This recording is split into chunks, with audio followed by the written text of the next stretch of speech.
ইরানকে নিয়ে ভুল অঙ্ক কষেছেন আমেরিকান প্রেসিডেন্ট ডোনাল্ড ট্রাম্প। কেন বলছি দর্শক? কারণ গত 4 সপ্তাহ ধরে আমেরিকা ও ইসরায়েলের বিমান বাহিনী ইরানের আকাশে অনবরত বোমা হামলা করে চলেছে। শুধু কি তাই, পশ্চিমা গোয়েন্দা সংস্থাগুলো বছরের পর বছর ইসলামী বিপ্লবের দেশটিকে ভেতর থেকে দুর্বল করার চেষ্টা করেছে। এরই মধ্যে আমেরিকা ও ইসরায়েলের হামলায় ইরান হারিয়েছে আয়াতুল্লাহ খামেনি সহ দেশটির অনেক শীর্ষ নেতাদের। এত কিছুর পরেও আশ্চর্যজনক শোনালেও সত্য যে ইরানের বর্তমান নেতৃত্বের সামনে এই যুদ্ধে বিজয়ী হওয়ার একটি স্পষ্ট পথরেখা তৈরি হয়েছে। ডোনাল্ড ট্রাম্পের হঠকারিতা এবং রণকৌশলের ভুলগুলোই মূলত ইরানের এই জয়ের পথকে প্রশস্ত করেছে, যার ভিত্তি দাঁড়িয়ে আছে 4টি প্রধান স্তম্ভের উপর। দর্শক, প্রথম যে বিষয়টি আলোচনায় রয়েছে তা হলো এ যুদ্ধে যে কোনো মূল্যে টিকে থাকায় ইসলামিক রিপাবলিক অফ ইরানের আসল বিজয়। গত 28 ফেব্রুয়ারি যুদ্ধ শুরুর সময় ট্রাম্প ইরানিদের মুক্তির সময় এসেছে বলে অভ্যুত্থানের ডাক দিয়েছিলেন। ইসরায়েল ও আমেরিকান বিমান হামলায় ইরানের সর্বোচ্চ নেতা আয়াতুল্লাহ আলী খামেনি সহ বহু শীর্ষ কমান্ডার ও মন্ত্রী নিহত হয়েছেন। কিন্তু শাসন ব্যবস্থা ভেঙে পড়েনি, বরং ইসলামী বিপ্লবী বাহিনী এখন কার্যত দেশটির ভাগ্য বিধাতা হয়ে দাঁড়িয়েছে।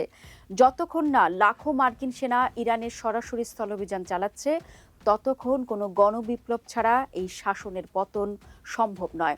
এমনকি নেতানিয়াহু এবং ট্রাম্প এখন ইসলামিক রিপাবলিকের পতনের চেয়ে পর্দার আড়ালে কোনো একটি পক্ষের সঙ্গে চুক্তির পথ খুঁজছেন।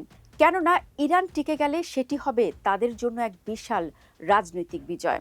যেমনটি বলছিলাম, ইসরায়েল ও আমেরিকার লক্ষ্য হলো মধ্যপ্রাচ্যে তাদের আধিপত্যের পথে বাধা হিসেবে পরিচিত ইরানকে পুরোপুরি নির্মূল করা।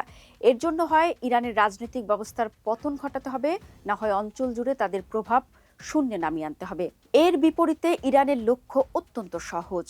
সমর বিশেষজ্ঞদের মতে ইরানকে সামরিকভাবে যুক্তরাষ্ট্রকে পরাজিত করতে হবে না, কিংবা ইসরায়েলের সরকারকে এই মুহূর্তে ক্ষমতাচ্যুত করারও প্রয়োজন নেই। ইরানের শুধু টিকে থাকা প্রয়োজন। দর্শক, আমরা যদি এই যুদ্ধের গতি প্রকৃতি 1 মাস যে হয়েছে সেগুলি বিশ্লেষণ করি, তাহলে সহজেই বুঝতে পারবো ইরান প্রকৃতপক্ষে এই যুদ্ধে শুধু টিকে থাকার লড়াইটাই চালিয়ে যাচ্ছে। দ্বিতীয়ত, ইরানের দ্বিতীয় বড় শক্তি হলো বিশ্বের অর্থনীতির অন্যতম ধমনী হরমুজ প্রণালীর নিয়ন্ত্রণ। বিশ্বের প্রায় 20% সমুদ্রপথে পরিবাহিত তেলের সরবরাহ বন্ধ করে দিয়েছে ইরান।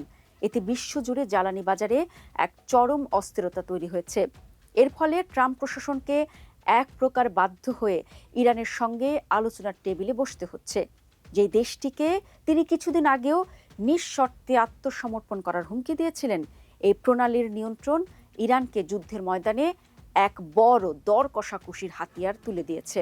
তৃতীয় স্তম্ভ আবারও হরমুজ প্রণালীকে ঘিরেই। দর্শক, আপনাদের জানিয়ে রাখি, হরমুজ প্রণালীর উপর নিয়ন্ত্রণ ইরানকে এক নতুন আয়ের উৎস করে দিয়েছে। দেশটি বর্তমানে সিদ্ধান্ত নিচ্ছে কোন জাহাজ এই পথ দিয়ে যাবে আর কোনটি যাবে না। অভিযোগ রয়েছে চীন ও ভারতের মতো দেশগুলো নিরাপদে প্রতিটি তেলবাহী জাহাজ পার করার জন্য ইরানকে $20 লাখ করে ফি দিচ্ছে। এমনকি তেলের বাজারে বড় বিপর্যয় এড়াতে যুক্তরাষ্ট্র নিষেধাজ্ঞা শিথিল করে সমুদ্রে থাকা ইরানের 140 মিলিয়ন ব্যারেল তেল বিক্রির সুযোগ দিয়েছে। ট্রাম্প এখন হরমুজ প্রণালী যৌথভাবে নিয়ন্ত্রণ করার প্রস্তাব দিচ্ছেন। এটি ইরানের জন্য এক অভাবনীয় সুযোগ তৈরি করেছে। যে প্রণালী দিয়ে আগে জাহাজ চলাচলের জন্য ইরান 1 পয়সাও পেত না, এখন সেখান থেকে তারা নিষেধাজ্ঞা মুক্ত এক বিশাল রাজস্ব আয়ের স্বপ্ন দেখছে। সবশেষ, যদি ইরান এই যুদ্ধে টিকে যায় এবং হরমুজ প্রণালী থেকে নতুন করে অর্থ উপার্জন করতে পারে, তবে তারা সে অর্থ দিয়ে তাদের ধ্বংস হয়ে যাওয়া ক্ষেপণাস্ত্র এবং পারমাণবিক সক্ষমতা পুনরায় তৈরি করতে পারবে।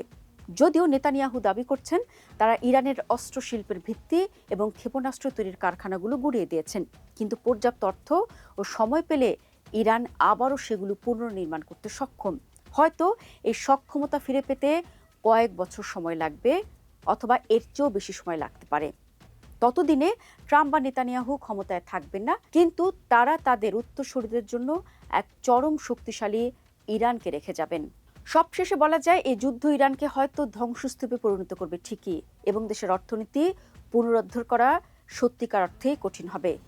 জনগণের তীব্র ক্ষোভ হয়তো ভবিষ্যতে এই শাসনের পতন ঘটাতে পারে, কিন্তু বর্তমান প্রেক্ষাপটে আমেরিকা ও ইসরায়েলকে বুড়ো আঙুল দেখিয়ে টিকে থাকাটাই ইরানের কাছে এক বড় বিজয় হিসেবেই গণ্য হচ্ছে। তাছাড়া এই যুদ্ধ মার্কিন প্রতিরক্ষা ব্যবস্থার দুর্বলতাগুলো আঙুল দিয়ে দেখিয়ে দিয়েছে। জাপানে বা ফিলিপাইনে থাকা মার্কিন ঘাঁটিগুলো এখন ইরানের মতো অন্যান্য প্রতিপক্ষের ড্রোন ও ক্ষেপণাস্ত্র হামলার ঝুঁকিতেও রয়েছে। দর্শক, এ ধরনের সংঘাত সামরিক বিজয়ের মাধ্যমে শেষ হয় না, বরং এক পক্ষ যখন বুঝতে পারে যে তাদের রাজনৈতিক উদ্দেশ্য হাসিল করা অসম্ভব, তখনই এর সমাপ্তি ঘটে। তাই এক বাক্যে বলা যায়, ইরান যদি টিকে থাকে তবেই তাদের জয়। ইসরায়েল হয়তো প্রমাণ করবে যে তারা ধ্বংস করতে পারে, কিন্তু তারা কাউকে আত্মসমর্পণ করাতে পারে না। আর আমেরিকা ইরানে আরেকটি ভিয়েতনাম যুদ্ধের মতো ব্যর্থতার গ্লানি বয়ে বেড়াবে।